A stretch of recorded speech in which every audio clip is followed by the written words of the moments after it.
Lundi 16 mai, Emmanuel Macron a mis fin à un suspense de plusieurs jours en nommant Elisabeth Borne en tant que première ministre, quelques heures après la démission de Jean Castex.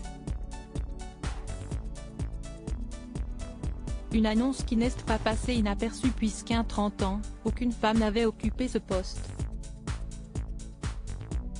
Ce vendredi 20 mai, le remaniement a été évoqué et c'est Pape Ndiaye qui a été nommé ministre de l'Éducation nationale et de la jeunesse.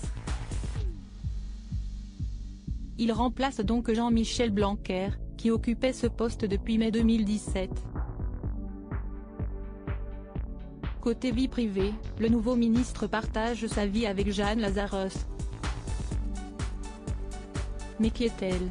Jeanne Lazarus est une sociologue, chargée de recherche au Centre national de la recherche scientifique, CNRS, et membre du Centre de sociologie des organisations à Sciences Po.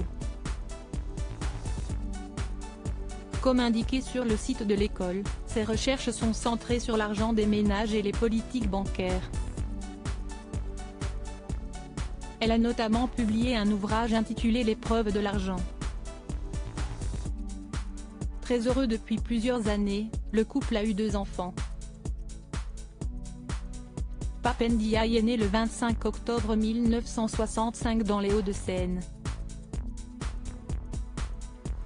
Il est un historien français, spécialiste d'histoire sociale des États-Unis et des minorités. Il a étudié à l'École normale supérieure de Saint-Cloud, est agrégé d'histoire mais aussi titulaire d'un doctorat de l'École des hautes études en sciences sociales, ES, où il est maître de conférences. En 2012, il a été promu professeur à l'Institut d'études politiques de Paris, Sciences Po. En 2021, Pape Ndiaye est devenu directeur général du Palais de la Porte Dorée et il dirige le musée de l'histoire de l'immigration.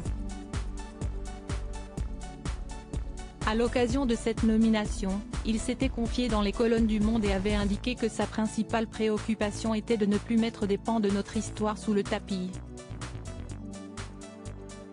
Plus récemment, c'est dans une interview accordée à Ouest France qu'il a regretté que l'histoire migratoire ait été mise de côté en France avant d'ajouter « Les questions d'immigration n'ont pas leur place dans le récit national ». Or, c'est pourtant essentiel si l'on veut comprendre notre histoire.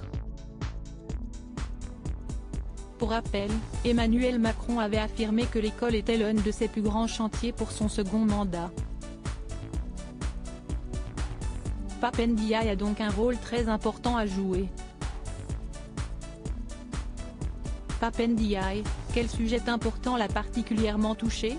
Durant sa carrière, Pape Ndiaye a publié plusieurs textes, évoquant notamment le fait d'être noir en France. Plus récemment, il s'est fait remarquer en mentionnant les violences policières en France. Il avait expliqué que la situation était loin de concerner uniquement les États-Unis. En juin 2020, il déclarait, dans une interview accordée à France Inter, que l'attitude de déni en ce qui concerne les violences policières en France est tout à fait classique, et depuis longtemps, il y aurait des violences policières aux États-Unis, mais pas en France. Un sujet qui lui tient particulièrement à cœur. Loading Widget.